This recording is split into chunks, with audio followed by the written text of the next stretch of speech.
warahmatullahi wabarakatuh. Innal hamdalillah nahmaduhu wa nasta'inuhu wa nastaghfiruh wa na'udzu billahi min shururi anfusina wa min sayyiati a'malina. May yahdihillahu fala mudilla lahu wa may yudlil fala hadiya lahu. Asyhadu an la ilaha illallah wahdahu la syarika lah wa asyhadu anna Muhammadan abduhu wa rasuluh la nabiyya ba'dah.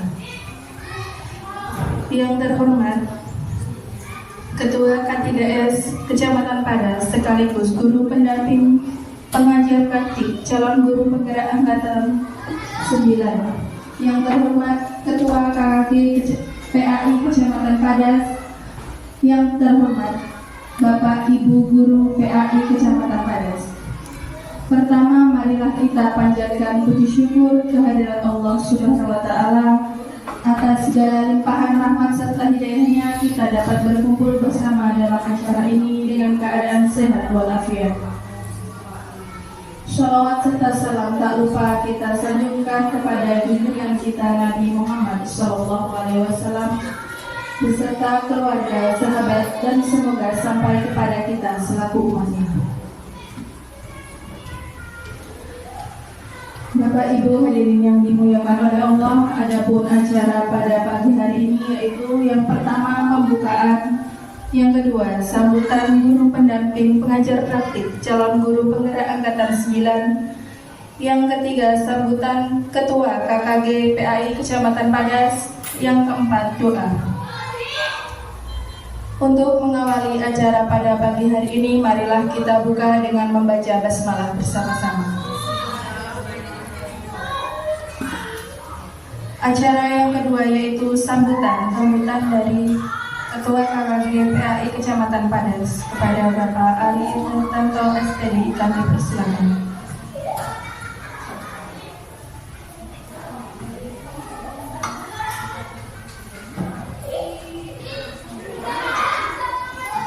Assalamualaikum warahmatullahi wabarakatuh. Alhamdulillahirabbil alamin wassalatu wassalamu ala asyrofil anbiya'i wal mursalin wa ala alihi wa ashabihi ajma'in amma ba'du. Fala haula wala quwwata illa billahil aliyyil azim. Yang saya hormati kepada guru pendamping CGP sekaligus ketua K3S. Yang saya hormati kepada kepala sekolah SDN Romo 2, dan tidak lupa bagi bapak ibu guru PAI sekecamatan Padas yang dirahmati oleh Allah Subhanahu wa Ta'ala. Pertama-tama marilah kita panjatkan puji syukur kehadirat Allah Subhanahu wa Ta'ala. Pada detik ini kita masih diberi kesehatan, diberi kenikmatan, bisa berkumpul dalam majelis yang insya Allah majelis yang berkah, majelis yang manfaat dengan keadaan sehat walafiat. Allahumma amin.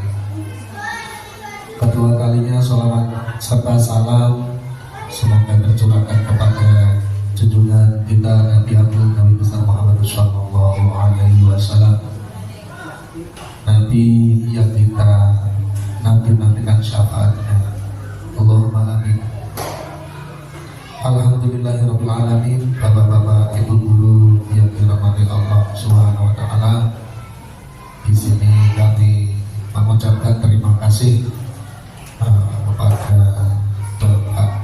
kepada ibu guru pendamping CGP dan sekaligus ketua K3S. Alhamdulillah sudah diberi wacana informasi yang insya Allah kami tanggapi dengan apresiasi yang sangat positif. Yang tak lupa kepada kami berterima kasih kepada Bapak Tony selaku guru CGP yang insya Allah nanti akan membagikan ilmu yang beliau peroleh. Semoga apa yang beliau peroleh nanti bisa kita ambil manfaat, yang terutama yaitu keberkahan dari ilmu beliau yang kita ambil, insya Allah nanti. Bapak Ibu Guru, di sini kami akan menginformasikan beberapa informasi yang kemarin kami mengikuti KKD Kabupaten. Sedikit aja nanti terkait tentang buku ini, terkait tentang buku ini, buku ini yang informasi yang saya terima dari kemarin itu bahwa pembelian buku ini nanti atas persetujuan kepala sekolah. Jadi yang membeli ini nanti bukan siswa tapi sekolah. Berbeda dengan buku modul ajar yang sudah diterima panjenengan standar lingkungan. Nah, modul ajar saya ini bahasanya modul ajar buku LKS. Oke. Nah, modul ajar niku yang bahasanya sing LKS niku memang yang membeli per siswa melalui paguyuban. Nah, untuk yang buku BTI ini adalah pembelinya nanti lewat ACC dari kepala sekolah, dan yang membeli itu adalah sekolah melalui dana bos. Kemarin saya tangkap seperti KKD Kabupaten seperti itu informasinya. Jadi ini memang sudah menebus dari kita dari pusat ya, dari dinas sudah ada izin dari KKD Kabupaten juga sudah ditebusi, semua itu sudah melewati izin. Bukan manual datang ke lembaga itu bukan, itu memang sudah ada resmi ya, ini resmi. Jadi nanti kalau ada apa-apanya nih insya Allah nanti sudah ada yang mengurusi seperti itu. Untuk yang lain, nah itu jadi untuk KKD Kabupaten kemarin seperti itu. Bagi yang berminat membeli nanti langsung ACC dengan kepala sekolah untuk meng-ACC buku BTG seperti ini. Ya disosialisasikan pas kumpulan moderasi beragama kemarin itu di workshop itu yang ada di gedung PGRI itu, nanti sambungannya seperti ini. Ini kayaknya juga berkelanjutan ini. Untuk informasi ini paham ya Bu, sama di Bapak Ibu Guru tentang lebih. Yang selanjutnya yaitu yang kemarin salah satunya membahas tentang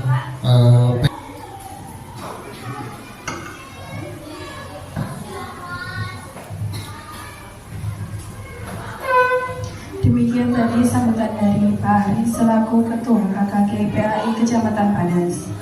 Acara selanjutnya yaitu doa kepada Bapak Suyatno SPD, kami persilakan. Bihi zaujillahi lahul Fatihah. Ya kana a'udzu wa ya kana Bismillahirrahmanirrahim. Shallallahu ala sayyidina Muhammad alhamdulillahil alamin. Hamdan hamidin hamdan syakirin hamdan yafi ghairu majid. Ya Rabbana lakal hamdu kama yanbaghi li jalali wajhika karim wa azimi sultanik. Allahumma shalli ala sayyidina Muhammadin salatan kunjina biha min jami'il ahwali wal afat wa taqbilana jami'al hajat wa tutahhiruna biha min jami'is sayyi'at wa tarfa'una biha indaka 'ala darajat wa tuballighuna biha salawiyat min jami'il khairati hayati wa ba'damat. Allahumma arina haqqa haqqa warzuqna ittiba'ah wa arina batila batila warzuqna ijtinabah. Allahumma ighfir lana wa liwalidina warhamhuma kama rabbayana shaghira.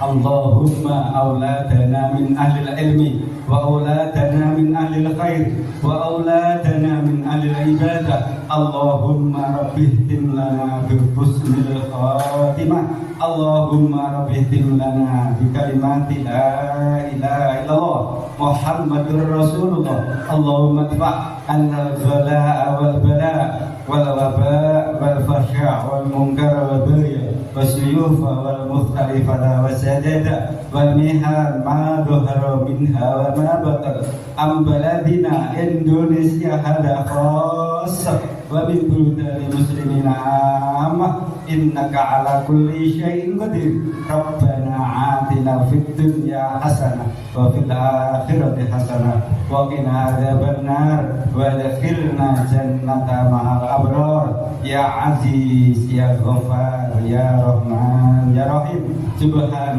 ربك رب العزة عما يصفون والسلام على المرسلين والحمد لله رب العالمين. Barakatuh Fatihah.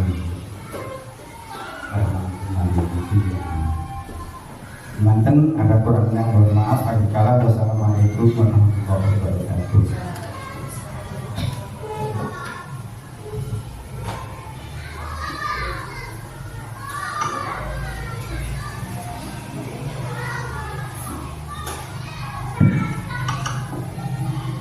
Bapak Ibu yang dirahmati oleh Allah, demikian acara pada pagi hari ini. Marilah kita tutup dengan bacaan hamdalah bersama-sama. Saya selaku pembawa acara mohon maaf apabila ada kesalahan. Billahi taufiq wal hidayah. Wassalamualaikum warahmatullahi wabarakatuh.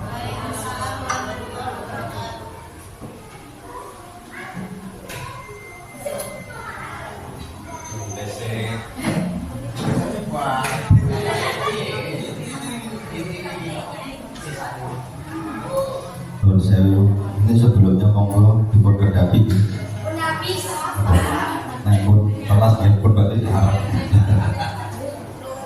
yang sekarang dari kantor ya mantap ya. Bismillahirrahmanirrahim. Assalamualaikum warahmatullahi wabarakatuh. Alhamdulillah Alhamdulillah an'amana bi nikmati iman wal Islam wa syukran kasiran bi nikmati syihatil adab wa salatu wa salamu ala sayyidina khairil anam wa ala alihi wa sahbihi wa sallam. Asyhadu an la ilaha illallah wahdahu la syarika lah wa asyhadu anna Muhammadan abduhu wa rasuluhu amma ba'd. Yang saya hormati beliau Mas Rafi selaku Ketua KKD WAI Kecamatan Padas dan juga kepada teman-teman GPAI sewilayah Kecamatan Padas yang berbahagia.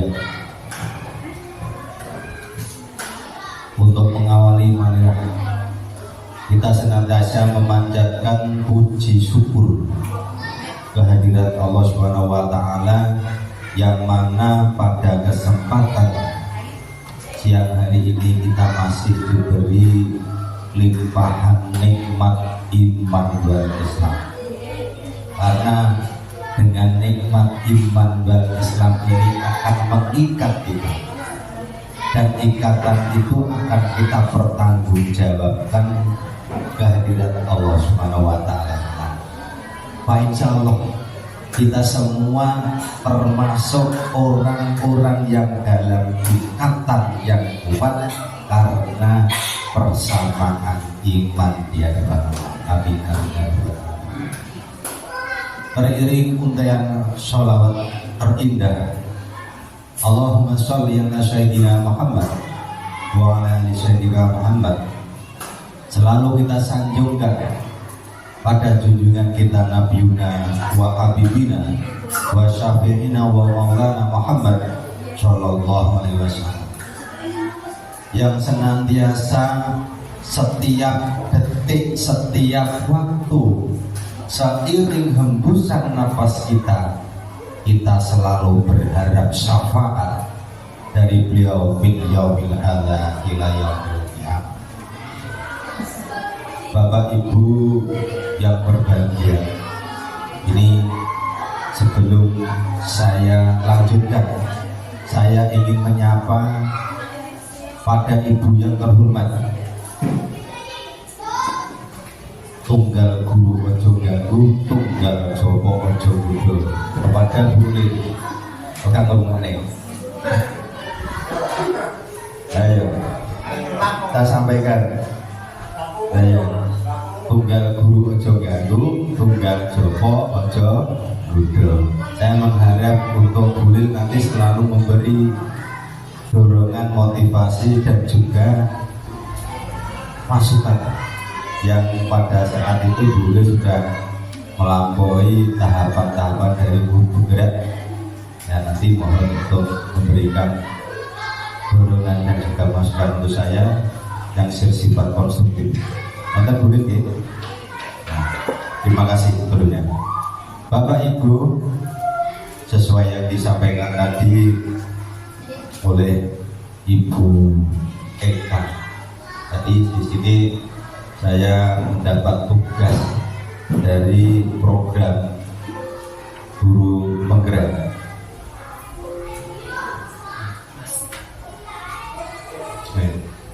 Jadi program untuk guru penggerak sebagai bukti hasil nyata saya yang terkait dengan modul 1.4 budaya positif.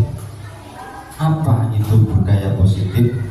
Nanti akan saya jelaskan, akan saya sampaikan sebagai bahan informasi kagem jenengan sedaya, nanti diharapkan akan dapat diterapkan. Namun sebelumnya sekali lagi di sini saya menyampaikan sesuatu bukan berarti menggurui, namun ibarat kata murid karo guru kaca sawengi. Iki bener. Murid karo guru kaca sawengi. Maka gurune wis sinau dhisik. Ora gurune pinter. Demikian juga saya ini karena saya sudah belajar dulu sehingga lebih tahu lebih. Bukan berarti saya pandai, bukan berarti saya pandai. Kita sharing aja, jadi tidak ada kok menggulingkan, namun kita sharing berbagi ilmu. Ya, kita relax mawon, kita santai. Nanti minimal saya diberi jatah waktu 1 jam. Nah, 1 jam, karena kurang 1 jam ditolak dulu. Nah, makna kayak suante bagus kan, makame kacang bentak gebut bentak kantor. Terima kasih kita ibu semuanya ya. Dilanjutkan sebelum kita mulai, sebelum saya menyampaikan apa yang saya tahu lebih dulu. Mari kita membuat kesepakatan untuk semuanya biar berjalan dengan baik, semuanya hidup, bukan berarti hidup bernapas Pak Bos, menang dari bernapas mati ya. Dalam arti suasana yang hidup, kita berkesepakatan yang pertama untuk mengikuti acara desiminasi ini dengan ikhlas dan gembira. Ikhlas di ya. Berarti kita sepakat ikhlas, gembira, ojo bunder dan dikacang teko jam 12. Betul-betul kita niati tolak ini. Katanya bagus, sopo sing menghadiri majelis tolak ini podo karo di menuju jalan ke surga. Karena maksud bagus nanti setelah pulang menuju jalan ke surga Bank Mandiri. Iya betul. Nah ya Bank Mandiri nanti kan tanda tangan. Yang kedua, bersedia mematikan HP dan laptop dalam acara ini agar berjalan dengan baik. Nanti semuanya biar hidup. Nanti mohon untuk HP-nya dimatikan. Telepon dari siapapun nanti kita sepakat untuk men-off-kan HP kita fokus pada acara ini. Yang ketiga, berperan aktif dalam acara dengan baik. Maksudnya berperan aktif nanti ya interaksi dua arah. Nek orang aktif atau nek ana sing ngomong sare ngono. Karena ya ada yang berbicara, ada yang mendengarkan, nek kurang jelas ada pertanyaan. Kita sharing saja, tidak ada, jangan sampai ada perbedaan kayak pinter kayak orang sama. Jadi agar apa yang kita saya sampaikan saat ini nanti bisa bareng-bareng piye mengaplikasikan dalam sekolah kita masing-masing. Saya yakin ini menjadi pondasi, saya rasa pondasi pelaksanaan kurikulum Merdeka yang ini, budaya positif. Gitu. Saya sebenarnya diperbolehkan menyampaikan di SD. Mengapa saya sampaikan di guru agama? Karena saya merasa guru agama itu sebagai ujung tombak dalam penanaman budaya positif. Saya izin untuk menyampaikan di KKG, yaitu alasannya. Selain itu saya merasa guru agama itu jarang mengikuti workshop kurikulum Merdeka. Selain itu, workshop yang diikuti guru agama selama ini tentang kurikulum Merdeka hanya tentang ATP, TP dan sebagainya. Padahal pondasinya belum. Pondasinya rong digawe kok diwai genteng dan rontok kok Agus ya. Diulang ATP, TP tekan sekolah belas dan senyawa. Dan pondasi ini urung ya, kan ngerti ya? Ya ini pondasinya. Nah, maka saya mentakjid untuk menyampaikan di forum KKI. Yang keempat, saling menghargai sesama peserta saat mengikuti acara diseminasi. Menghargai dalam arti di saat nanti teman berbicara yang lain mendengarkan dan begitu sebaliknya. Betul ya? Biar semuanya berjalan dengan baik. Yang kelima, bersedia mengikuti diseminasi dengan baik sampai selesai. Bagus, selesai ya. Kita sepakat, nanti ya. Kita sepakat nanti sampai selesai. Nek wis keselapung dari tak coba penting. Nolak coba penting. Baik, ya satu jalan. Mungkin dari kesepakatan ini konten perlu tambahan. Oh bagus, boleh makan kacang, boleh. Nah, mana lagi, boleh. Mana kalau mau makan kacang, boleh. Ya bagus, biar apa ya? Nah, ini kan kesepakatan. Ya, ini kesepakatan. Maka dengan harapan kesepakatan ini kita jalani bersama dengan harapan nanti acara ini akan berjalan. Oke, ini sebagai awal.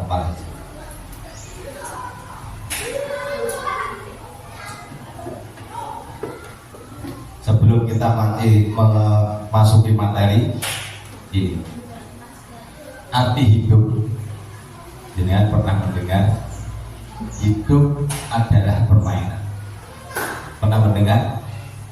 Kira-kira cocok buat anda hidup itu permainan. Nah, jangan takos bersok sut, batu, gunting, kertas. Kita paham. Hidup bagaikan permainan. Batu memiliki makna kemauan yang keras untuk menggapai cita-cita. Jadi seseorang untuk menggapai cita-cita ini dengan modal kemauan yang keras. Jadi kalau zaman dulu saya itu GTT-DMI itu 8 tahun. Mulai sebelumnya saya mengajar TPA mulai tahun 96. Terus 98 saya masuk DMI, 2000 saya di MTS, sorenya di SMA. Saya ngajar minggu paket B dan paket C. Dari itu dan utaknya itu puter kalau sing diulang nopo. Di SMA saya mengajar kimia, di paket B dan C saya mengajar bahasa Inggris, di MTS saya mengajar biologi. Istra karo-karo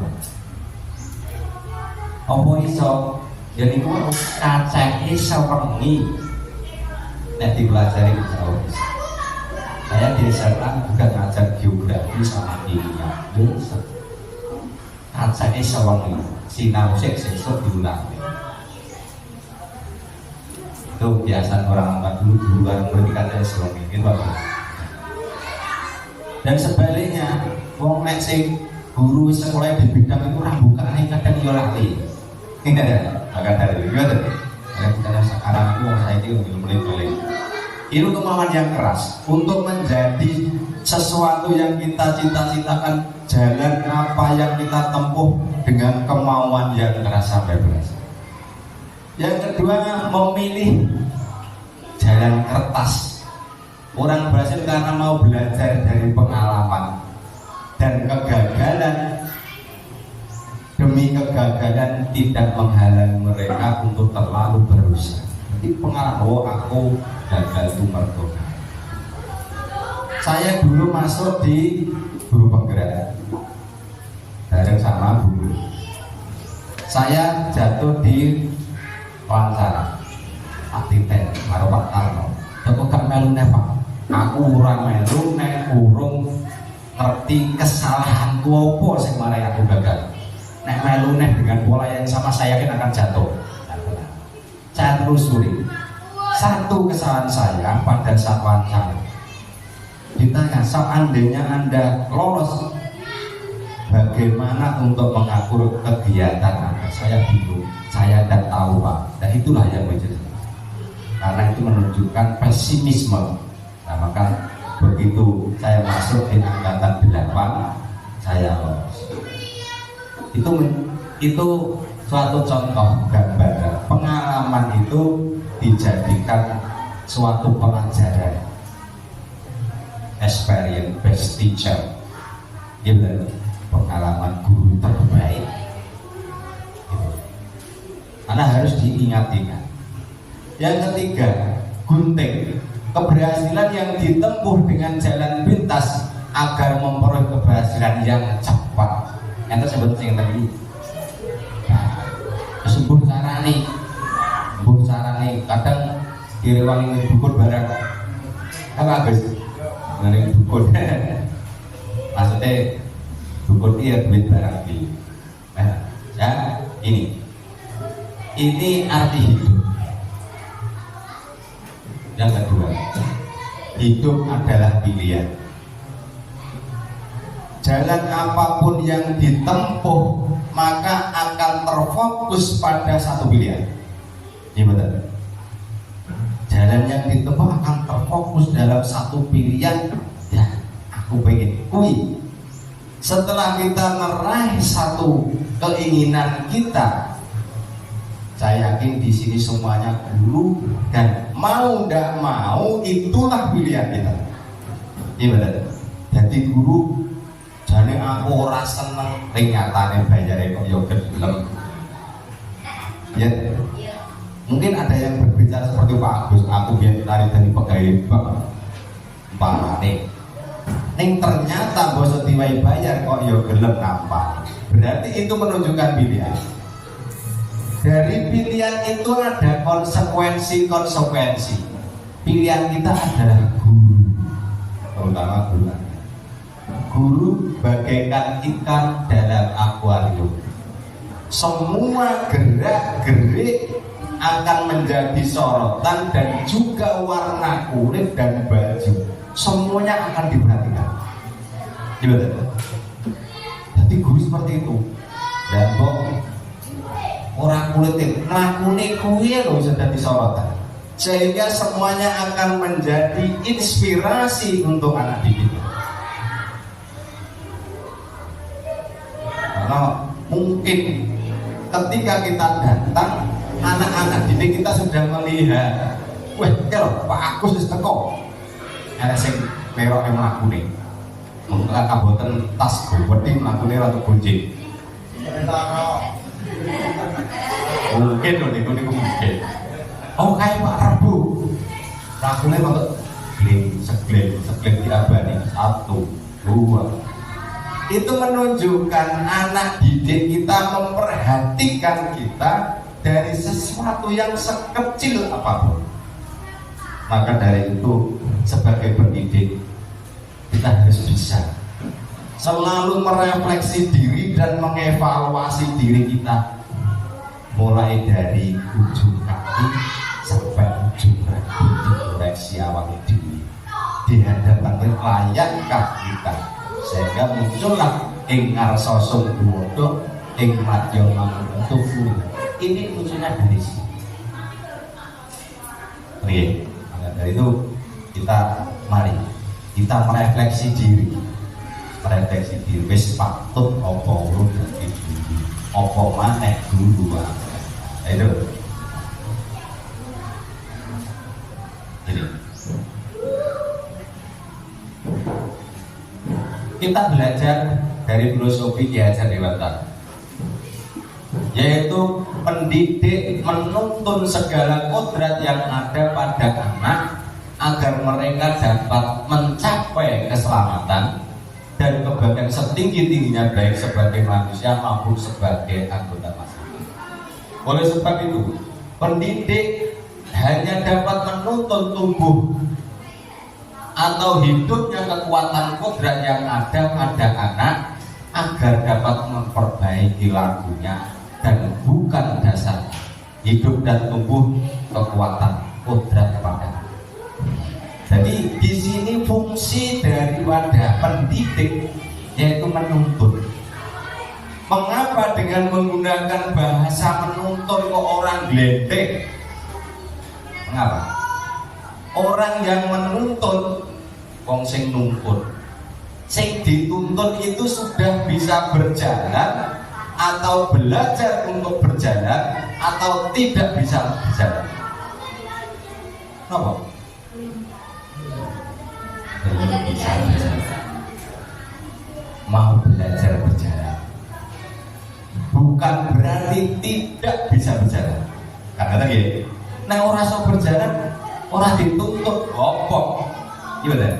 Maka dari itu pendidik tugasnya hanya tuntut. Bocah iki karepe piye to? Karepe piye? Sehingga kita sebagai fasilitator untuk anak didik kita dalam belajar. Kita tidak perlu, gue kudu ini, kudu ikuti kemampuannya sampai di mana. Sehingga menggambarkan bahwa Ki Hajar Dewantara menggambarkan pendidik sebagai Pak Tani sing menebar benih nandur jagung, jagungnya ditandur, diopeng, sebelum menanam disiapkan lahan ini tidak disebar, disepetukul dan diopeng sungkete, disemprot benih. Sesuatu yang ditanam jagung akan kita mengunduh yo jagung, seperti sifat-sifatnya jagung. Seperti anak yang kita didik sesuai dengan kemampuannya. Ora iso anak sing ibaratnya jagung nandur kok metulir semongko. Ya Pak. Itu. Semuanya punya kodrat masing-masing sesuai dengan kemampuannya. Anak kuwate sakmono lho. Adi belek tapi yo ora kuat. Mulane nek Pak Yatno Budati angger ngulang ngerti baru bocah kok ijine wis metu. Ya gimana? Ini maksudnya seperti itu, kemampuannya itu sepuh niku wis paham betul. Lah kok bulek-bulek apa? Kuwate sakmono lho. Itu menunjukkan bahwa anak itu mempunyai kemampuan keunikan tersendiri.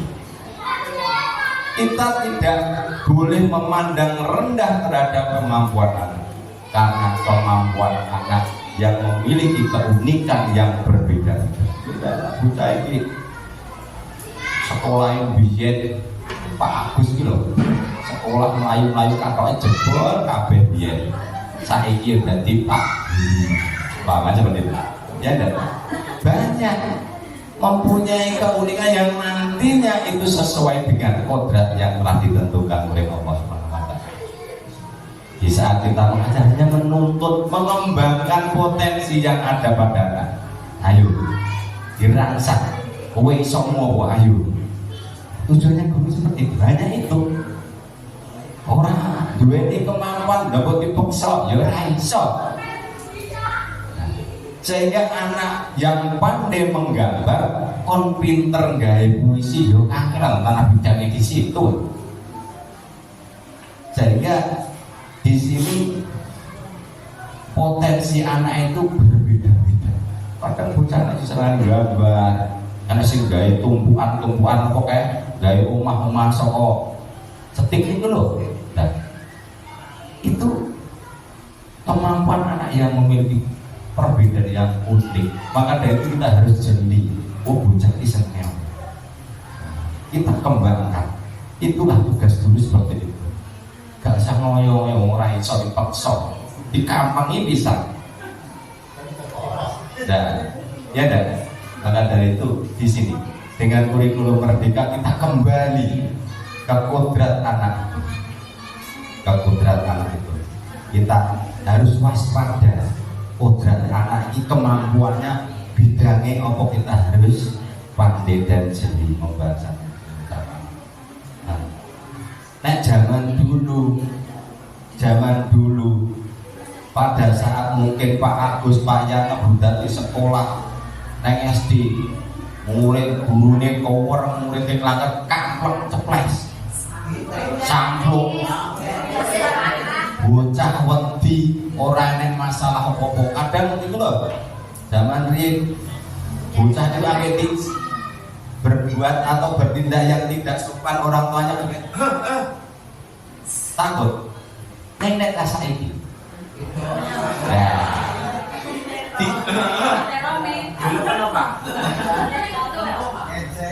ya dah. Nah, maka dari itu perubahan kurikulum mengikuti perkembangan zaman sekarang seperti ini. Anak sekarang tidak perlu dikerasi.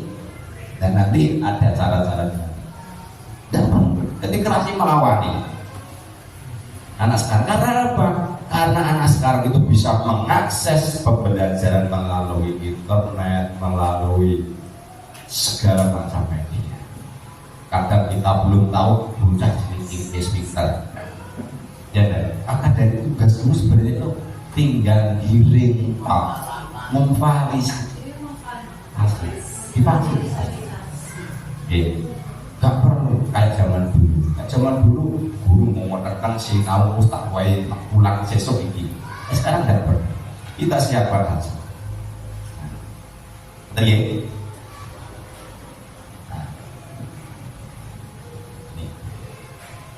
Jadi dalam guru menuntun anak diberi kebebasan namun pendidik sebagai pamong ngemong. Jadi diwai kebebasan anak dalam pembelajaran namun fungsi guru juga ngomong. Karena ada istilah asah asing. Karena tadi ya. Nah ini fungsi pamong terdiri dari 3 fungsi asah, asing, dan asah. Asah mengasah kemampuan menggali potensi yang ada pada. Asih mengasihi dengan penuh kasih sayang. Penuh kasih sayang kita terhadap anak didik disayang orang didik di kampung ibae. Karena dengan kasih sayang akan merangsang munculnya motivasi intrinsik pada asuh. Jadi awati diasuh. Didampingi setiap kegiatan apa yang dilakukan oleh anak kita dampingi. Tujuannya apa? Apa yang dilakukan yang benar dari anak kita bisa menguatkan, dari yang kurang benar kita bisa samarkan. Tentu setiap anak, setiap orang mesti memiliki sisi apik atau sisi elek, sisi baik dan sisi jelek. Ya betul? Pasti. Karena dengan kurikulum merdeka ini kita mengasuh, memperhatikan, oh bocah ini memiliki sifat ini. Bocah ini dua sifat sing apik. Sifat yang baik ditebarkan, dikuatkan. Bocah sergap ngajine kok yo ngendi ta, Pak. Ngajine dikek, dikuatno ngajine. Sehingga dari ngajine kuwi ditambahi, dikembangkan sehingga dia bisa menyamarkan perbuatan yang jelek. Dengan menguatkan perbuatan yang baik akan menyamarkan, diharapkan menghilangkan perbuatan yang jelek. Ambil ini kelebihannya di uang. Oh sing kejelekannya bisa sesuai diharapkan terkikis hilang karena kegiatannya.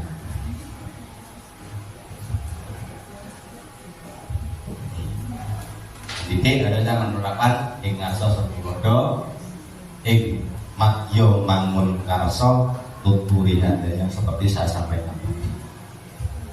Dan pendidikan harusnya menganut azas trikon, yaitu kontinuitas, berakar pada budaya bangsa yang berkesinambungan. Kita sebagai pendidik mendidik anak kita menanamkan budaya. Ojo lali jas merah. Apa? Jangan lupakan sejarah.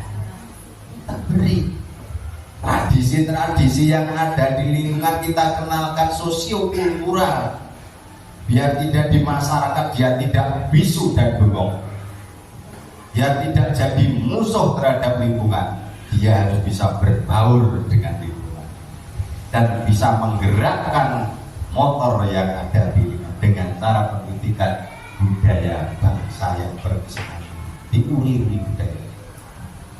Konvergen, memanusiakan manusia, saling menghormati dengan yang lain. Wong padha wonge kok bodho lok-lokan, padha elek-elek, padha bermusuhan. Yang ketiga, konsentris, menghargai keberagaman. Kita mendidik anak untuk menghargai keberagaman. Jangan suka mencari perbedaan, carilah persamaan. Dengan perbedaan untuk memperbesar muhasabah introspeksi diri, dengan persamaan kita kembangkan toleransi.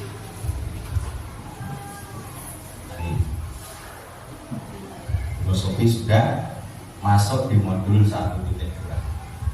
Nilai dan peran guru. Tadi sudah saya jelaskan, guru seperti ini menuntut dan sebagainya.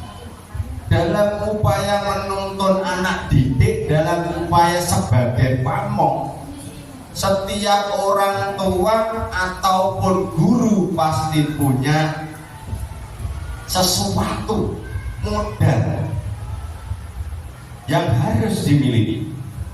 Jadi guru itu gede modal. Guru kok gede guru. Jadi guru modal mengajari apa, metode didaktiknya apa, pedagogiknya harus dikuasai. Ulang ada sekolah keguruan, karena tadi sesuai dengan diharapkan guru itu dua nilai-nilai yang harus dikuasai. Nilai dan peran guru. Guru, nilai guru penggerak atau nilai sebagai guru harus memiliki keterpihakan kepada murid. Sebagai guru harus berpihak pada murid, ngeman murite, enek opo-opo dipikir murite, rasumbangan nali murite, esbar. Nah itu, maka dari itu harus berpihak pada murid. Upaya penggalian potensi murid itu harus diutamakan. Mbah caranya. Mulane setiap saat, setiap waktu guru dimanapun event apapun di saat kumpul sesama guru, berapa persen, secuil persen ya Bu digunakan ngomong tentang murid atau tentang tugas sebagai guru. Seharinya orang kok yang sekolah orang kanan yang marah sih ngomong marah. Aku karo Agus biasanya nih. Agus. Muridnya bulan nanti. Ya. Dan ini keterbihan pada murid. Yang kedua, inovatif. Guru harus mempunyai bisa memiliki terobosan sesuatu yang baru untuk disampaikan pada murid agar dalam pembelajaran upaya menuntun anak didik murid berbosan. Ulang gurune bervariasi ngono ya rontok seneng. Ora sing muridé ngelentok. Kadang murid tidak memperhatikan itu ada sesuatu yang tidak beres dalam pembelajaran. kesel dan sebagainya. Mana kesel tidak nyanyi-nyanyi. Nah, ice breaking. Nah, tujuannya apa ya itu? Guru harusnya inovatif dalam tampil di depan anak dalam pembelajaran. Yang ketiga adalah kolaboratif, menjalin komunikasi, berkolaborasi dengan yang lain teman sejawat satu sekolahan atau mungkin dengan rekan seprofesi, kakak dan sebagainya. Guru harus pandai. Karena apa? Tugas yang diemban itu berat, tidak bisa sendiri. Tidak bisa sendiri, kita harus berkolaborasi dengan yang lain. Dan kita menyadari bahwa seseorang itu memiliki kekurangan. Selain itu di baliknya ada kelebihan. Betul?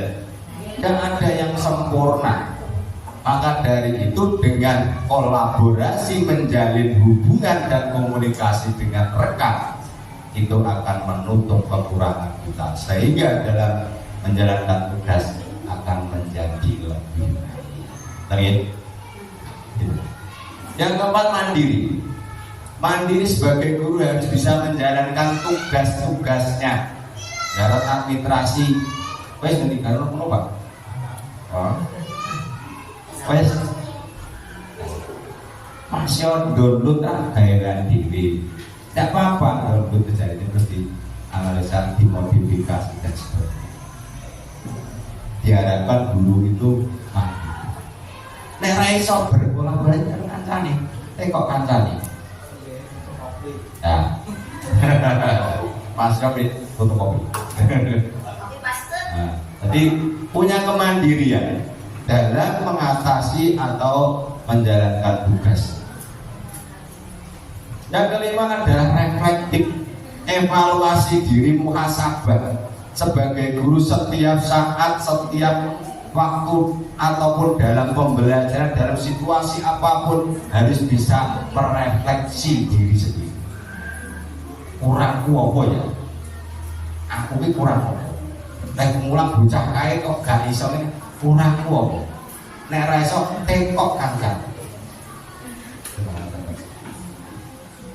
Di awal pembelajaran kita refleksi apa yang sudah akan saya siapkan. Di tengah juga kita refleksi dalam pembelajaran. Di akhir kita tinggal refleksi. Maka dari dulu refleksi terus untuk menggayuh kesempurnaan di hadapan.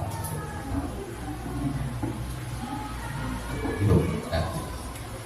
Peran guru menjadi pemimpin pembelajaran. Ini guru penggerak. Menjadi kos guru yang lain. Nah, ini untuk guru penggerak. Kita juga sebagai guru selain berkolaborasi, kita punya apa sesuatu yang baru yang bermanfaat, kita sampaikan kepada teman-teman. Take and give. Karena lagi dalam pertemuan take, saling memberi dan memberi. Menjadi pendorong kolaborasi. Mulai semangat kakak kio coba malah kan tahu tekok.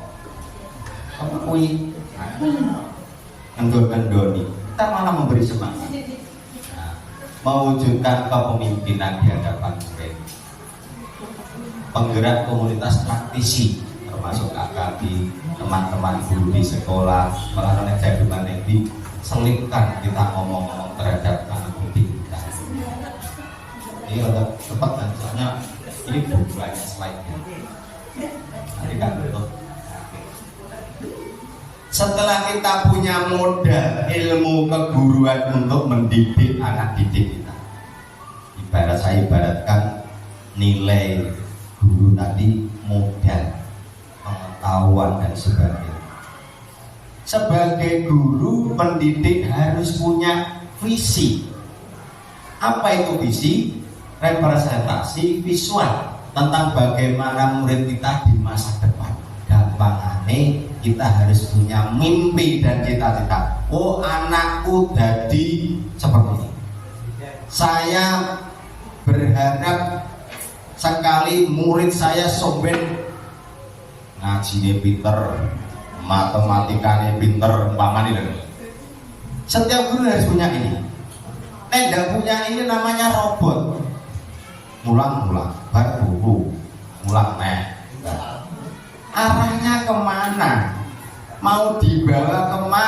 anak didik kita, kan seperti itu. Digowo neng di aku butuhku mulang agama, bar mulang terus naik makro. Kita harus punya arah. Sebagai pendidik punya aras porsi masing-masing. Nek guru kelas ya guru kelas, guru agama ya guru agama. Kita berkelas bersih. Ini adalah visi. Sebagai pendidik harus punya mimpi. Wong kita sebagai orang tua aja punya mimpi terhadap anak kita. Guru juga harus punya mimpi. Ya berapa? Pasti harus. Nek orang tua berarti robot. Pakai Pak.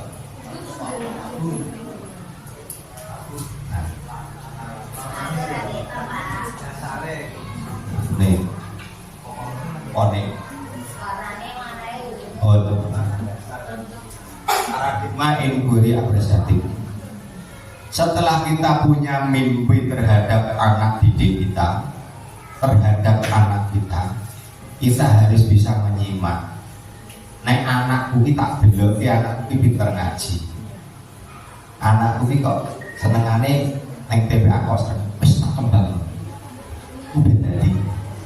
Itu namanya paradigma apresiasi untuk mencapai visi kita, cita-cita kita. Kita memperhatikan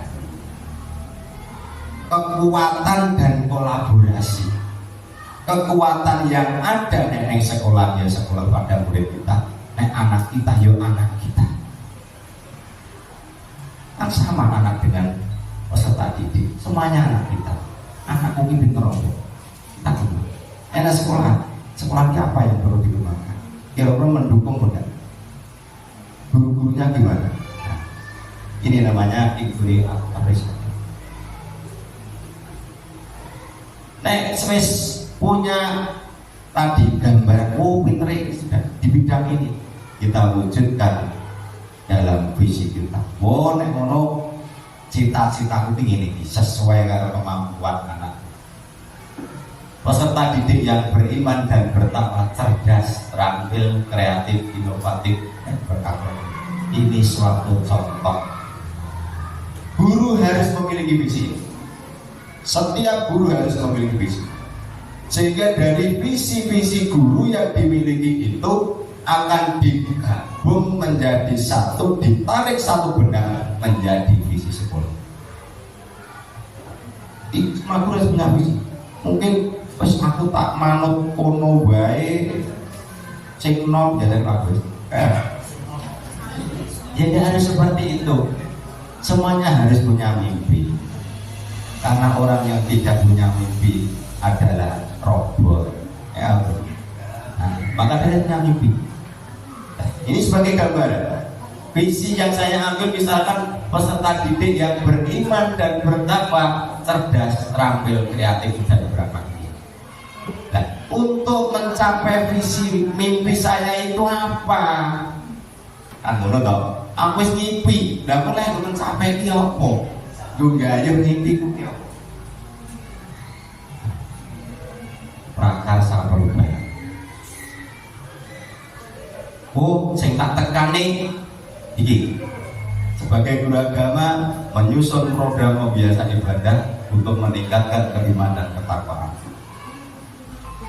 Wis tak tekan ning wilayah.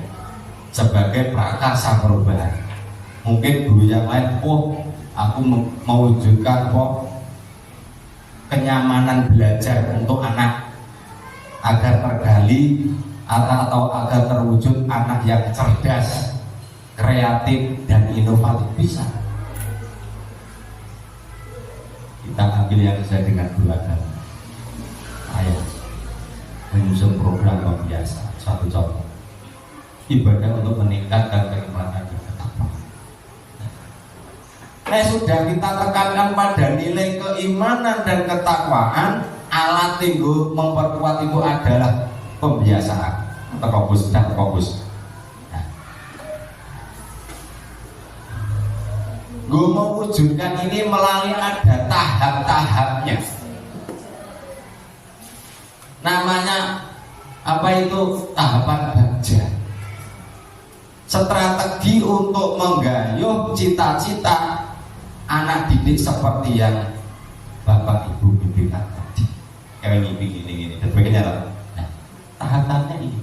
Nah, ini untuk menggayuh tahap-tahapan ini dimulai dari buat pertanyaan, ambil pelajaran, itu ada tahapan. Yang di sini nanti tidak bisa saya jelaskan secara detail, mungkin ke depan bisa dibahas. Ini penting. Misalkan dengan punya program ini dibuat tahapan menggunakan ini, nanti akan tercapai suatu rangkaian strategi untuk mencapai sesuatu yang Anda semangat atau yang Anda ingin. Amin. Jadi mempunyai mimpi, untuk mewujudkan mimpinya tadi. Oke, ini hanya sasaran sekilas. Karena yang sebenarnya Mbak ini fokusnya pada budaya muslim. Dan masuk di budaya positif. Isi kelompok bukan. Budaya positif di sekolah merupakan pembiasaan hal yang baik, mencakup sikap atau perilaku maupun tutur kata oleh seluruh warga di sekolah. Setiap manusia memegang kontrol terhadap dirinya sendiri, baik atau buruk setelah hanya dirinya sendirilah yang bisa mewujudkannya. Dalam pembelajaran kurikulum merdeka itu mencetak anak itu bisa memiliki kontrol sendiri. Dia melakukan sesuatu yang baik atas kemauan sendiri. Kalau tidak ada merdeka, merdeka itu bebas dari perintah, namun dia bisa memerintah dirinya sendiri. Anak sholat orang santai, woi, ayo. Kita masih tahap itu. Diharapkan anak itu pada saat sholat berangkat sendiri dengan penuh kesadaran. Apakah itu bisa instan? Tidak bisa. Karena dalam penentuan apresiasi itu acuannya visi tadi minimal 5 tahun sampai 10 tahun. Kurikulum merdeka tidak bisa instan. Tidak bisa instan. Paling cepat 5 tahun. Antara 5 sampai 10 tahun. Bocah bisa melakukan diri. Kalau dalam Islam manusia diciptakan sebagai khalifah, ya itu maksudnya. Anak bisa melakukan sendiri karena kemauan sendiri, bukan diperintah. Mulai bisa jadi pemimpin awake dhewe. Nah, budaya positif ini akan muncul apabila tahapan-tahapan untuk mencapai visi tadi melalui tahapan bagja ini dilaksanakan. Saya jelaskan memang ada tahapan-tahapan yang harus dilalui. Nah, tahapan-tahapan dilalui agar diharapkan muncullah budaya positif, seperti itu loh, dengan untuk mencapai visi kita itu tadi. Ini gambaran. Apa itu? Gus, bagus. Tangan mengepal. Ibarat kata kita mempunyai sesuatu yang sangat berharga. Buat cowok kalau tidak, kira-kira tangan kui iso kebiar dibuka, apa cik tetep tidak? Tergantung. Tergantung. Kalau kui pakai apa? Juga ada di sini duit biar nol.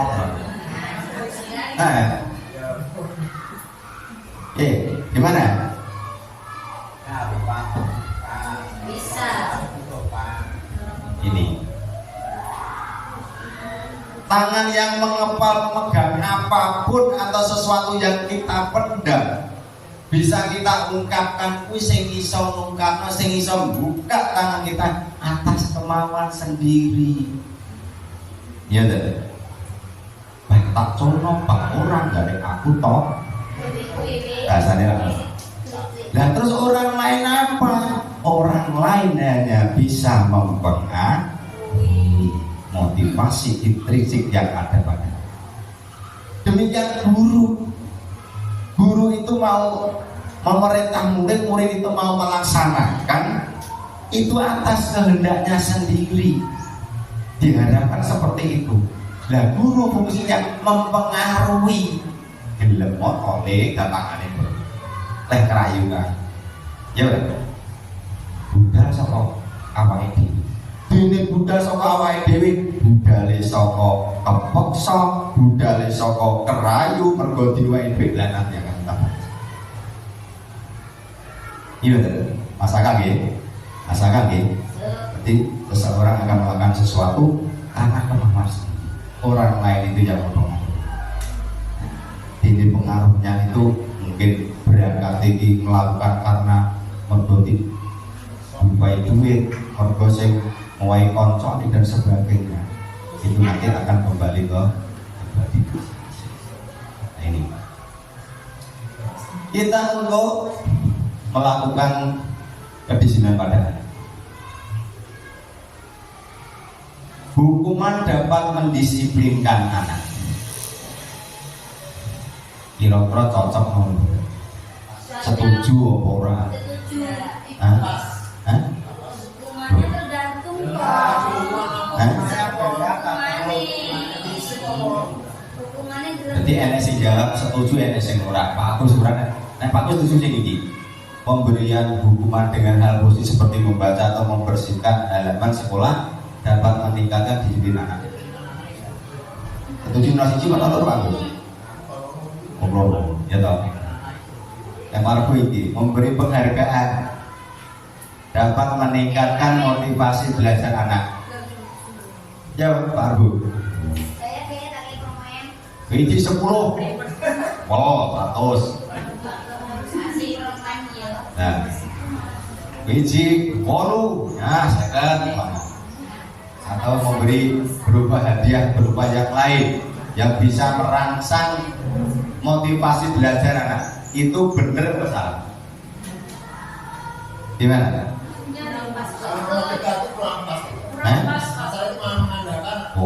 Kurang pasnya menguai rada.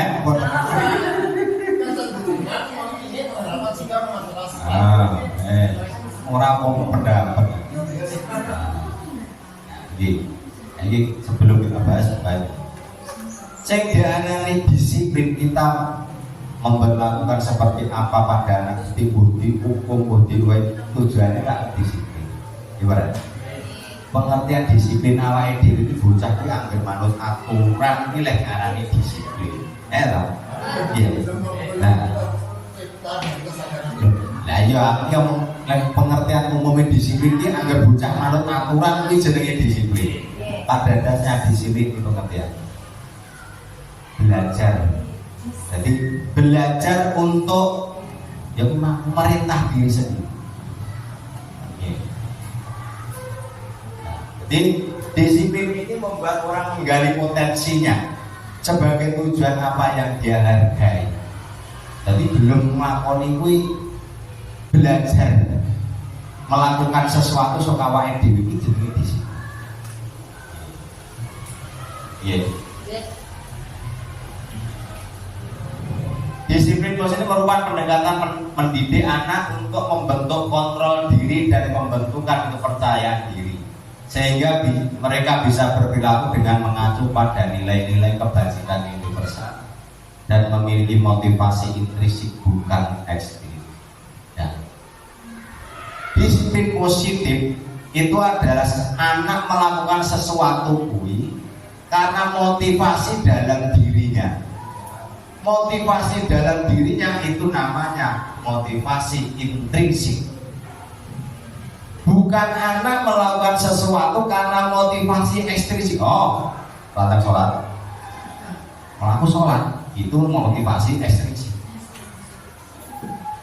Nenek anak melakukan kemana sholat, istirahat, mendengar adzan seperti motivasi. Diharapkan seperti itu. Anak melakukan sesuatu motivasi. Lah ya itu maka dari itu sesuatu yang tidak mudah bukan berarti tidak bisa. jumlahnya angkanya 5 sampai 10. Kurikulum merdeka nggak bisa. Nah, berangkatnya munculnya motivasi intrinsik itu ya bertahan. Orang kok langsung ngomongin langsung nggak bisa bertahan. Kita sebagai pendidik harus pelan-pelan, setapak demi setapak untuk menanamkan nilai-nilai dari motivasi. Seseorang memiliki motivasi. Yang pertama, melakukan motivasi sesuatu, melakukan sesuatu untuk menghindari ketidaknyamanan atau hukuman. Belum sholat tuh bener nanti kamplayar bagus sudah rasa perpelan mesti di wap lagi. Bocah ini melakukan biasa seperti itu.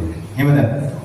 PJN ngono kuwi untuk mendapatkan imbalan. Wah, aku tak sergep nganggo sarung anyar ben itu hadiah. Bocah melaksanakan sesuatu cik dasare cik ngono kuwi. Nah, yang ketiga untuk menjadi orang yang mereka ingat dan menghargai diri sendiri dengan nilai-nilai mereka yang ini yang ketiga. Yang ketiga yang diharapkan ada ini hukuman dan penghargaan. Hukuman adalah bentuk pengendalian perilaku seseorang yang bersifat memaksa dan menyakitkan dengan menciptakan identitas. Hukuman adalah interaksi searah. Tak udah. Interaksi searah.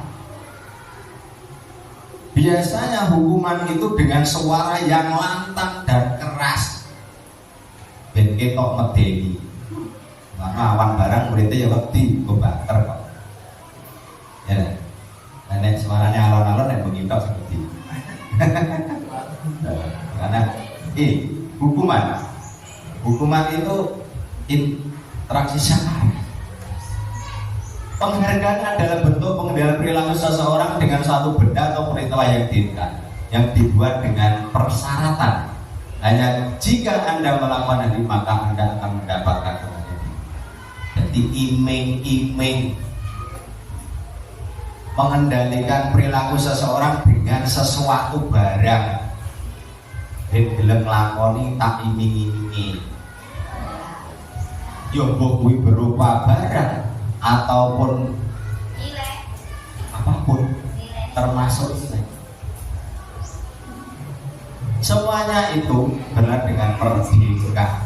Dan merdeka adalah tidak hanya terlepas dari perintah, akan tetapi merdeka juga cakap buat memerintah dirinya sendiri.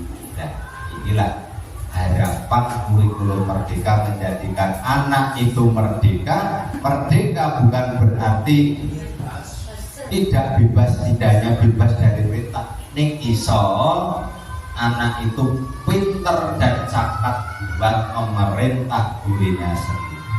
Inilah sesuai dengan slogan yang bisa umat Islam bahwa manusia diciptakan sebagai khalifah, minimal bisa menjadi pemimpin dirinya sendiri. Itulah dasar.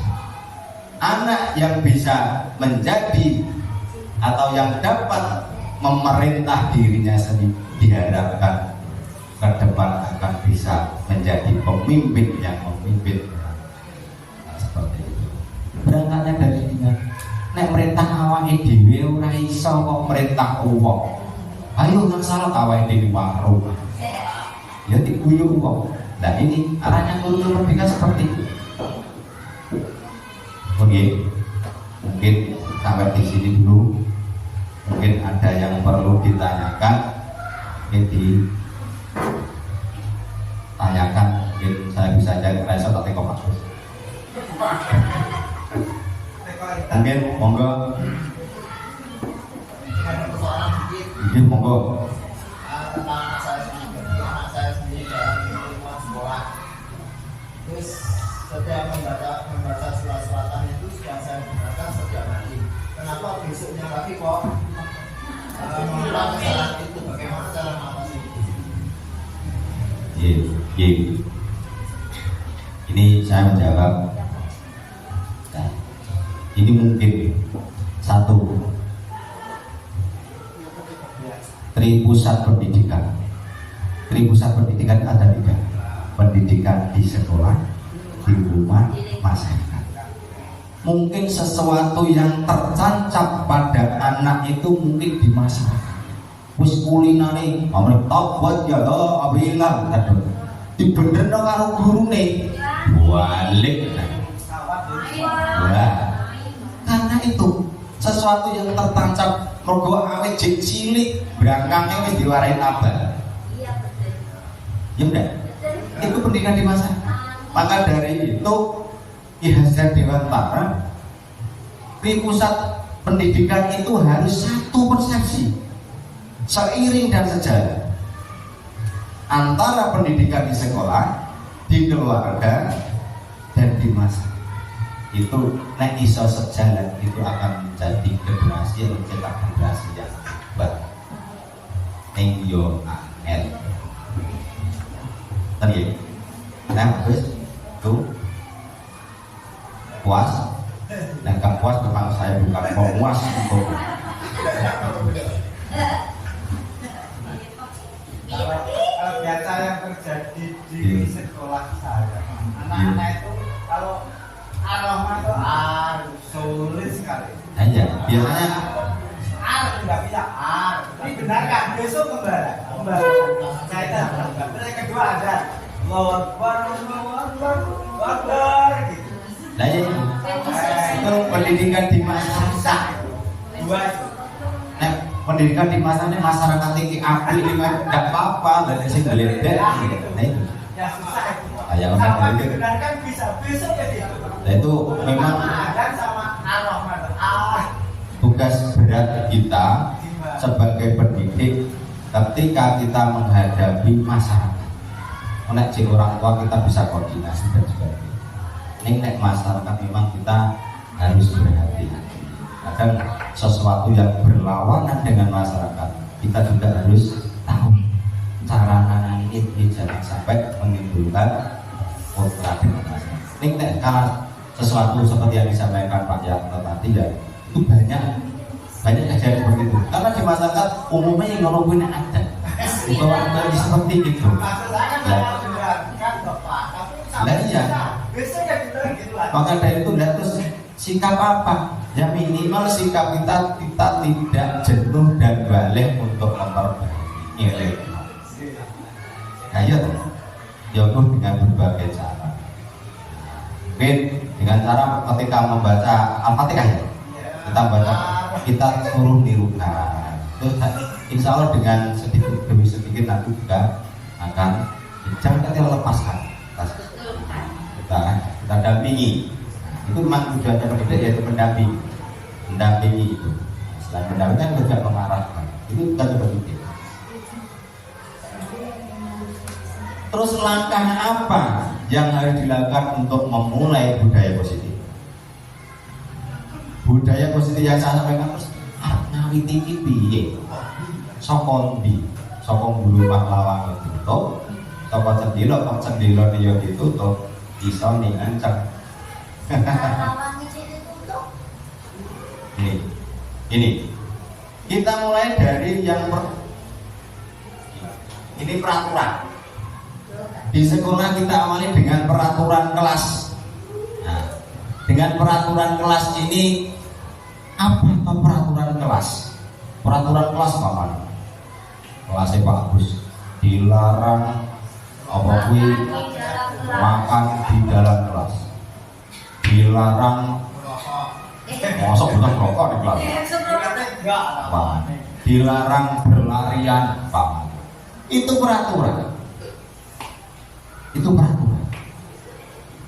Sehingga peraturan itu belum bisa disahkan dijadikan sebagai aturan baku karena peraturan itu bersifat interaksi sekarang. Aku ngadep, mulai besok tidak boleh makan di dalam kelas. Itu namanya. Ya berarti bagus tok saya ngomong. Bocah yo nek gelem lha nek ora. Namanya peraturan searah. Dilarang berkendaraan tidak memakai helm, nyamuk pecah kirain, kecelakaan. Itu namanya peraturan interaksi yang bersifat sama. Untuk mendidik anak melakukan sesuatu agar termotivasi intrinsiknya muncul, peraturan itu diwujudkan dalam bentuk keyakinan kelas. Lagi dalam bentuk keyakinan. Kok bisa? Keyakinan kelas itu terlahir dari aturan-aturan yang dihubungkan dengan nilai-nilai kebajikan universal, terus disepakati. Caranya biar keyakinan dibuat antara guru dan siswa sesuai dengan kesepakatan siswa.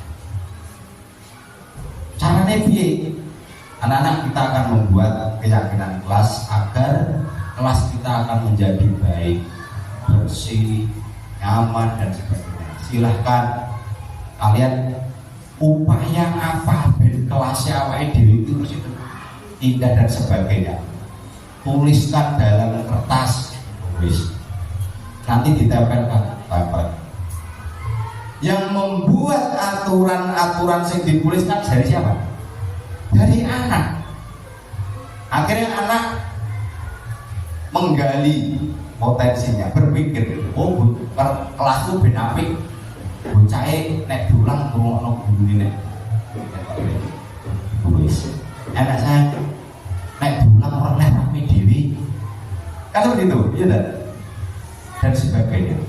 Dari hasil tulisan itu ditempel, nek wis ditempel akhirnya sing tulisan ataupun maksudnya sama dikumpulkan jadi satu, terus ditampilkan nilai-nilai kebajikan yang ada, terus dijadikan satu menjadi keyakinan. Nek guru kelas, gimana? Nek guru agama gawe opo, yo rasa gawe guru baik.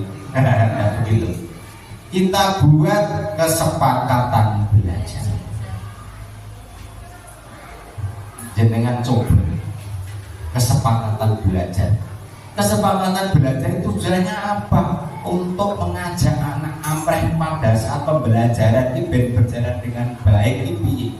Oh, juga aturan. Kita nggak usah membuat aturan. Kesepakatan biasa. Ben pelajaran agama ini lancar, bisa diterima. Apa yang harus kalian lakukan? Apa yang kita lakukan? Nanti kan anak membahas sendiri. Nanti terang mendengarkan apa? Sesuatu yang muncul dari anak itu akan lebih diperhatikan anak daripada gurunya. Akhirnya anak, wah aku sing ngene aku kan seperti itu. Diharapkan akan muncul motivasi intrinsik untuk menciptakan budaya positif. Yang coba pengalaman yang saya coba itu walaupun sedikit ada perubahan. Nah, ada semangat. Oh, kayak begini. Setiap pembelajaran dari kesepakatan kelas itu diabadikan. Setiap mau pembelajaran dikonmocor bareng-bareng. Kesepakatan belajar satu dan seterusnya. Bisa kan? Jangan coba. Tak ada beda. Jadi ini seperti itu. Sebentar sampaikan tadi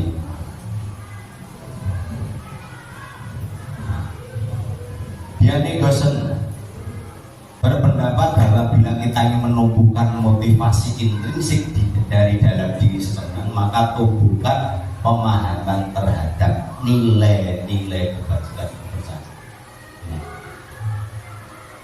Nilai-nilai kebajikan universal, nilai-nilai kebajikan, nilai-nilai kebaikan universal itu ya menyeluruh, tidak memandang agama, tidak memandang suku, dan tidak memandang apapun golongan. Inilah nilai kebaikan yang disepakati.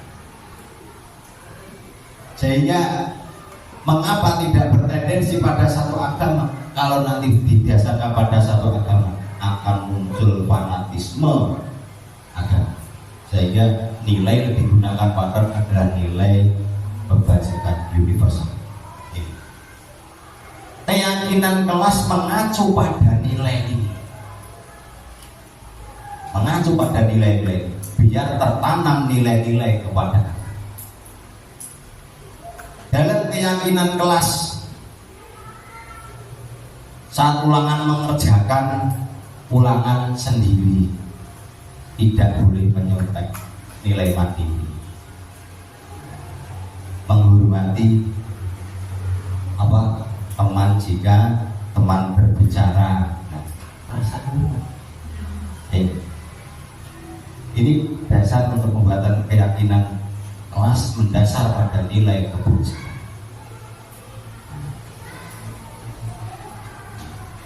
Perbedaan peraturan dan keyakinan dalam penyusunan bahasa keyakinan kelas, biasanya keyakinan kelas disusun seperti peraturan kelas. Apakah itu boleh? Boleh. Yang penting mengandung nilai yang terkandung dalam nilai-nilai kebajikan universal. Mengapa demikian? Karena untuk mempermudah mencerna bahasa. Bocah nek digawe kaya ngene iki kok bingung, ya toh? Kaya seperti ini bingung. Yang tidak telang, apa tidak boleh datang telang. Kan mudah dipahami. Apa boleh? Boleh. Ini sebenarnya secara ilmu itu bukan keyakinan. Ini enggak apa-apa.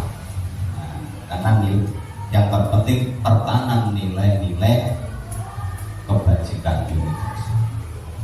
Ini nek kanggone guru kelas, nek guru agama ya kesepakatan.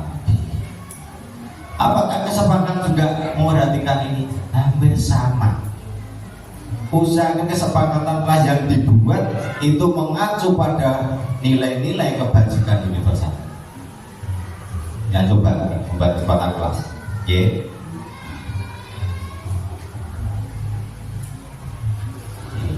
Setelah muncul keyakinan kelas, jenengan bisa membedakan perbedaan antara hukuman dan konsekuensi. Langsung mawon bisa singkat. Hukuman dan konsekuensi. Hukuman itu interaksi searah yang dilakukan oleh guru terhadap murid. Nah, murid melakukannya dengan terpaksa. Ya dan gak salah dikon ngadep neng tagan gendero ya gelem oleh teh neng kepaksa mau neng orang dipelintang ngarep ageng tambahin hukuman. Sedangkan konsekuensi itu anak melakukan dengan kesadaran karena menyadari konsekuensi yang dihadapi atas tindakan yang menyimpang keyakinan kelas yang telah disepakati. Jadi kedua sifatnya sama-sama hasil dari perbuatan yang sama. Ning bintang nek hukuman dilakukan dengan terpaksa, nek konsekuensi melakukannya dengan sukarela karena menyadari dirinya salah dan telah melanggar kesepakatan yang dilakukan. Karena tadi termasuk hukuman juga telah disepakati, sehingga dia rela untuk melakukan. Terus efeknya apa? Nek hukuman terpaksa melakukannya, nenek konsekuensi menyadarkan dirinya. Sadar aku melanggar, usuk benar aku tak memperbaiki. Minimal seperti itu. Nggih. Ini sak jam gue. Memang kebutuhan dasar manusia. Semua manusia, termasuk anak kita, memiliki kebutuhan dasar. Yang pertama adalah bertahan hidup, survival. Yang kelima, kasih sayang anak kita mesti juga ingin bertahan hidup. Yang kedua, kasih sayang anak kita juga ingin dikasih sayang dan rasa diterima, love dan belonging. Kesenangan, penguasaan, kebebasan. Setiap anak yang memiliki keunikan, di saat anak melakukan kesalahan, ada anak kita, wabeh kotor ini keperui, dimusuhi, ada enggak? Kelas 1 biasanya kadang anak itu karena ingin menguasai otoritasnya. Nah, biar carane bisa diberi kesempatan. Jadi ketua kelas bangga di kekuasaan itu. Guru harus pandai. Ini memang kebutuhan dasar manusia yang harus dimiliki. Kalau orang tua bisa berpikir, sifat saya ini bisa mengganggu yang, tapi kalau anak belum. Tadi kesenangan yang tidak tersalurkan, akhirnya bocah diulang berat yang dewi nyanyi dewi. Pak, ya, Pak, semangat. Dan maka dari itu guru harus bisa menciptakan metode pembelajaran yang menyenangkan. Variatif. Nah, itu loh. Itu mergowo untuk memenuhi kebutuhan dasar siswa itu. Nah ini untuk guru 5 posisi kontrol. Guru pada umumnya memiliki ini 5 posisi kontrol peran guru dalam mendidik. Ada yang pertama penghukum, tukang hukum. Yang esok ngadep neng arep lawang malang kerik, sana sing langgar bengoki. Oi, paman. Penghukum. Yang kedua ada orang yang merasa bersalah. Aku tak ngesakno aku toli, aku mulai di Senin Pak kepala sekolah dulu. Ada seperti itu. Guru yang berperan sebagai merasa bersalah. Akhirnya bocah ini kira apa dia merasa bersalah terhadap teman. Ada guru yang berperan sebagai teman. Teman ini senengane guyon karo murid lungguh cerita. Biasanya untuk duit dan sebagainya. Guru seperti itu juga ada, kan ya? Terus pemantau. Nah, kamu kemarin terus terlambat. Nanti hukumannya terlambat. Gue bolak-balik ke negara PR. Ya, alasanmu enak. Ikut dari ini begitu loh TV. Ya, bolak-balik kok ke negara PR. Ya itu pemantau. Ngerti bolak-balik datanya loh.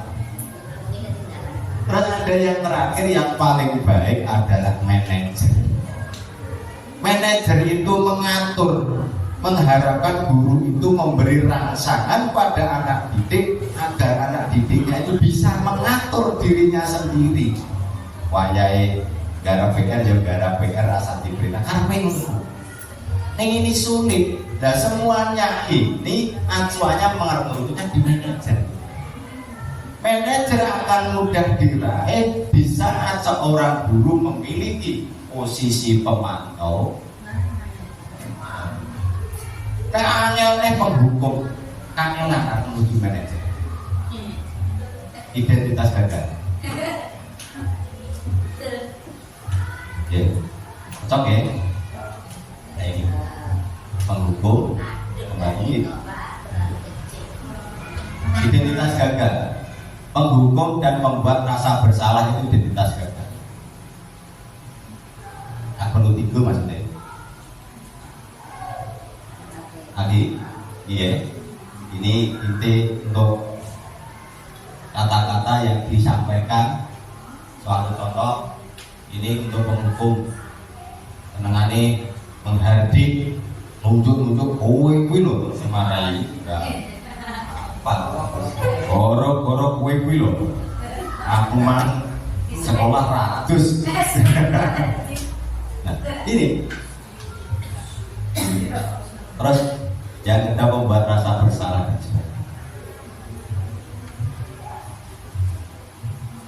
Penting ya?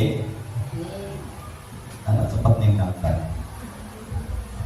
Terus sekarang sedikit dari Ini sekitar adalah suatu cara dalam kita menghadapi siswa mesti banyak masalah. Bocah gelut, bocah dikamplengi kancane, dikamplengi pake, ngadepi bocah heri ae, ngadepi bocah gak tau gara PR, ngadepi bocah gak tau lebu. Nah, ini adalah salah satu solusi. Tingkat masalah yang dihadapi di sekolah itu ada tingkat ringan, tingkat sedang, dan berat. Nah, ini menduduki tingkat sedang dan juga bisa berat jika mengembangkannya. Apa maksudnya? Tahapan untuk segitiga ini ada 3: menstabilitas anak, validasi kebutuhan tindakan yang salah, menanyakan ya. Ini ada videonya.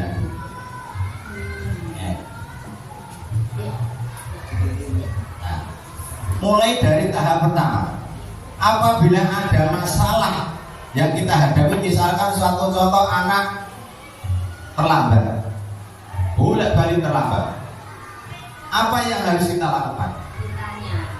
Melakukan restitusi seperti tadi, segitiga restitusi. Caranya di anak kita panggil tersebut.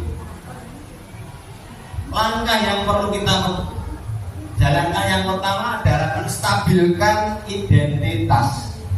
Menstabilkan identitas itu tujuannya apa? Untuk menstabilkan emosional anak. Kayak celok, wati, dedek karo. Ben ora dedek ya langkah ini yang kita tahu. Wesley ora apa-apa gampang. Kayak ini biasa membuat kesalahan itu hal biasa. Bapak juga tahu ngakoni kesalahan pemane kayak bolak-balik. Paham itu namanya posisi menstabilkan identitas. Dengan demikian anak ini, oh berarti aku ini kancane toh. Oh berarti, nah, kan seperti itu. Gak penting.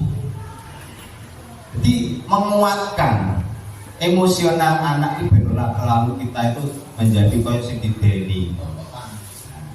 Fungsinya seperti itu, menstabilkan identitas. Nah, dulu berkata berbuat salah itu hal yang manusiawi, tidak ada manusia yang sempurna sebagainya. Itu kok? Oh ini bolak-balik keri ini apa tenang aja, apa toh ini? Paham seperti itu.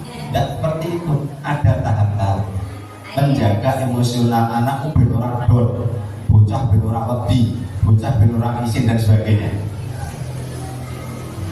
Validasi kebutuhan. Guru berkata kamu bisa umpama kowe ora pengen sekolahmu ben akeri.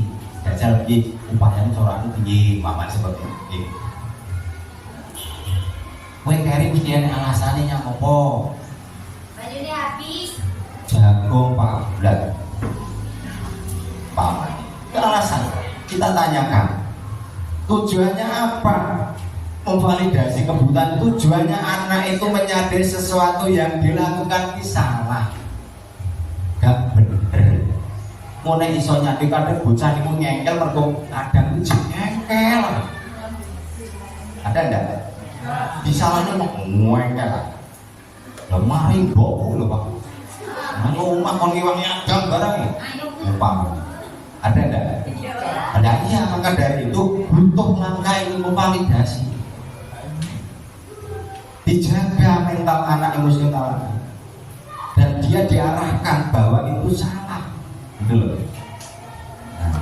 Nah, wis diarahkan langkah yang ketiga menayangkan keyakinan. Kira-kira ngono kuwi sing mbok lakoni kuwi bertentangan karo keyakinan kelas sing mbok sepakati ora. Nah, seperti itu. Nah, berlawanan terus piye? Akhirnya dipancing anak untuk mengungkapkan, mencari solusi atas motivasi intrinsik. Wah, Pak, ben ora keri aku tak wayahe tangi jam 5 tak nganggo HP. Umpama itu Diharapkan seperti itu. Setelah anak menyadari kesalahannya, diharapkan guru merangsang motivasi energi untuk menumbuhkan sesuatu yang bisa menjadi solusi atas permasalahan, atas bimbingan guru. Amin. Jadi memang pelan-pelan guru merdeka seperti harus anak itu biar muncul motivasi. Amin. Ini intervensi. Nah, restitusi tadi yang menengah, ini yang ringan. Wabuh kelas, bocah kok jempal itu karu-karuan, munggah yang bejo. Ada. Ada sing gila kok malah ngilaki saya ikat murid kancane, ya enak ya. Ada berapa? Oh, ada berarti ngeroni guru itu.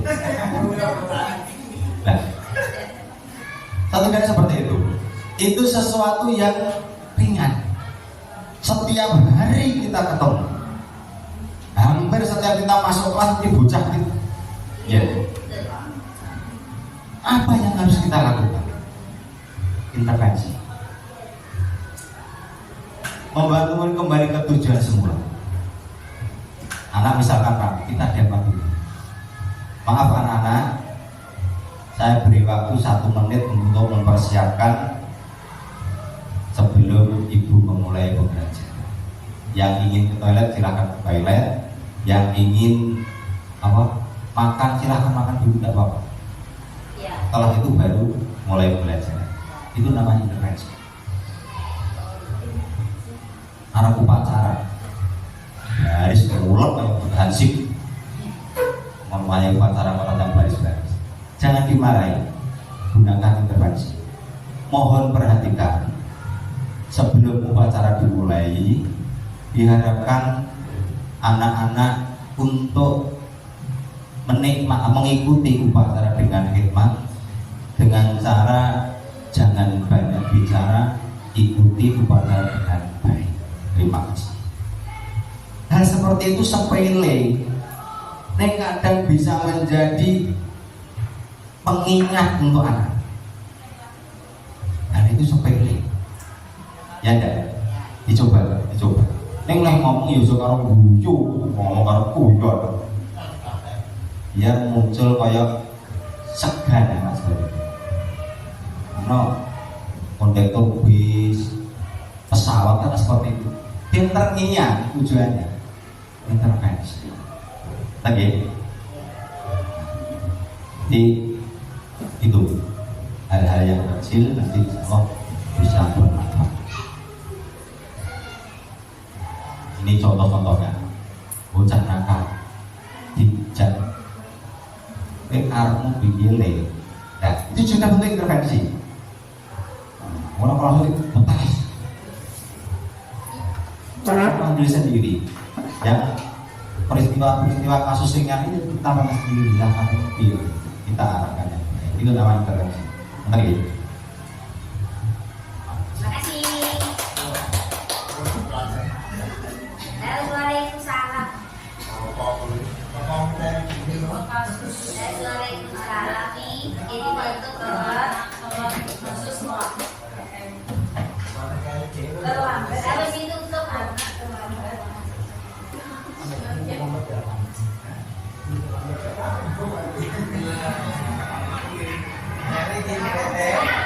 kasus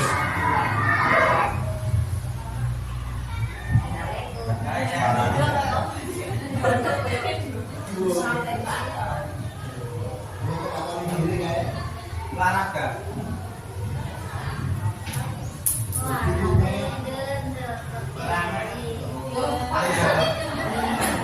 Jadi tugas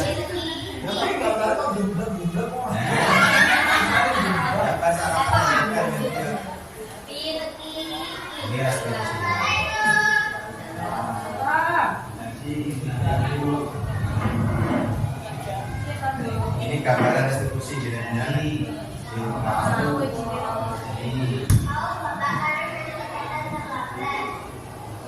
tidak berapa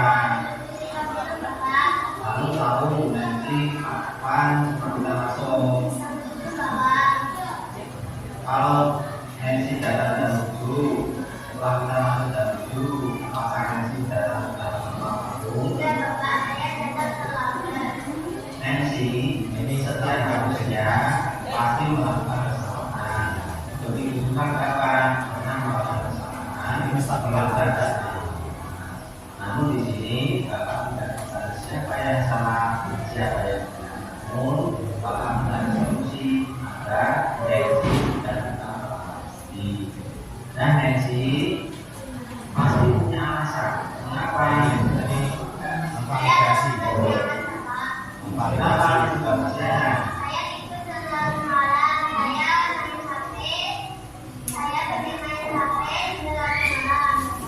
Nah, selanjutnya dengan dalam pembahasan Nancy sudah memenuhi keyakinan kita. Nah, sekarang masih datang secara menjadi keyakinan kita. Nah, ini tujuannya apa?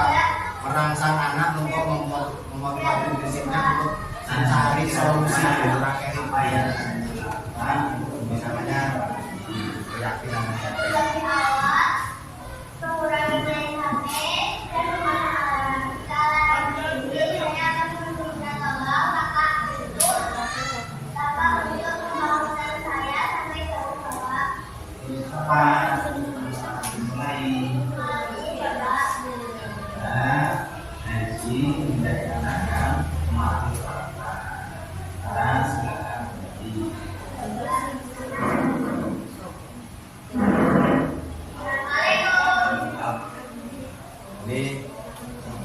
Contoh restitusi ada 2 kasus makan gelas. Nah ini sebagai tanda akhir apa yang saya sampaikan. Mungkin dari sini ada pertanyaan mungkin yang perlu disampaikan. Monggo.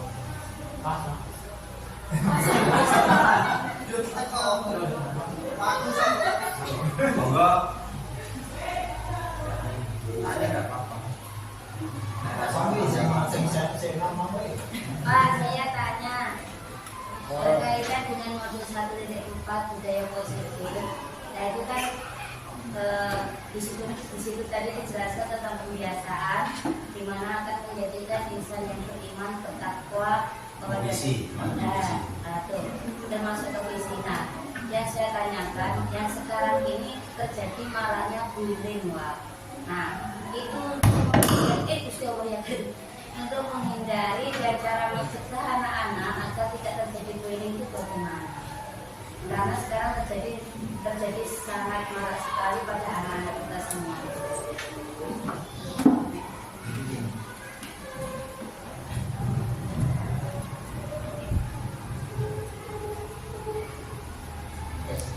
Dereng.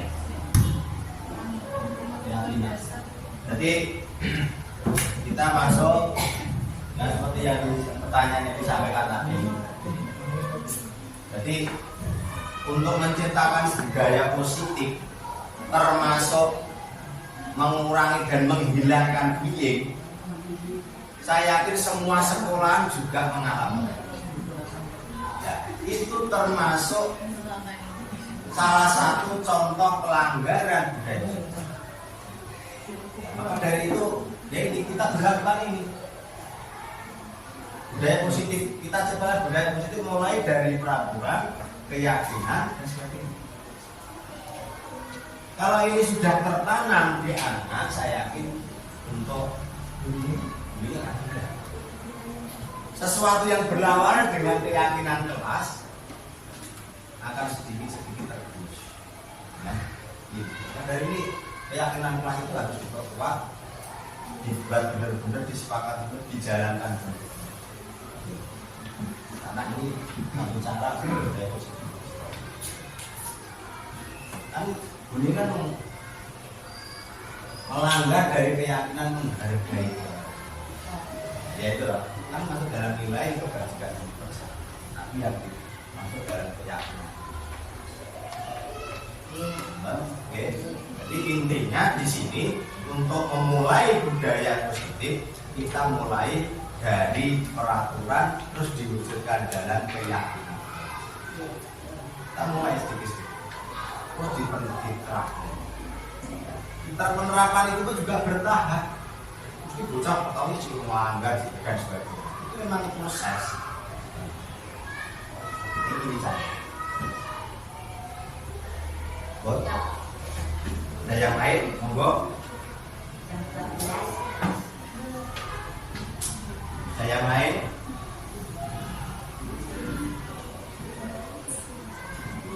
Bot.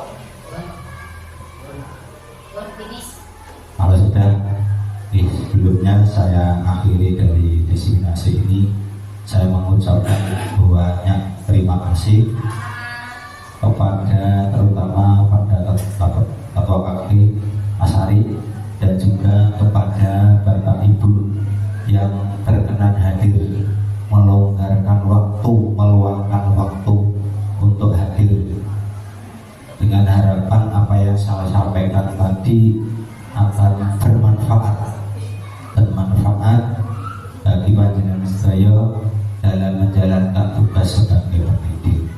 Nah, ini menurut saya awal kita menerapkan ya ini. Nah, kita ciptakan budaya positif, terus baru yang lain. Nah, insya Allah ini baru sekilas, nanti bisa diperdalam mungkin dari sisi yang lain, apa itu visi dan sebagainya, bisa nanti lebih cara gawe ini gimana, tahap-tahap kerjanya itu kayak apa, ada semua. Nah, karena waktu yang terbatas ini, sehingga ya ini yang dapat saya sampaikan, mulai modul 1.1 sampai 1.4. Itu saja. Sekali lagi saya ucapkan banyak terima kasih, dan apabila tiada gading yang tak retak, saya yakin banyak salah apa yang saya sampaikan itu karena kekurangan dan terbatasnya pengetahuan dan kemampuan saya. Adapun nilai baiknya hanya dari Allah Subhanahu wa taala. Dari saya sekian. Wallahu muwaffiq ila aqwamit thoriq wa bil taufiq wal hidayah. Assalamualaikum warahmatullahi wabarakatuh.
dapat menjadi motivasi kita untuk mempraktekkan di sekolah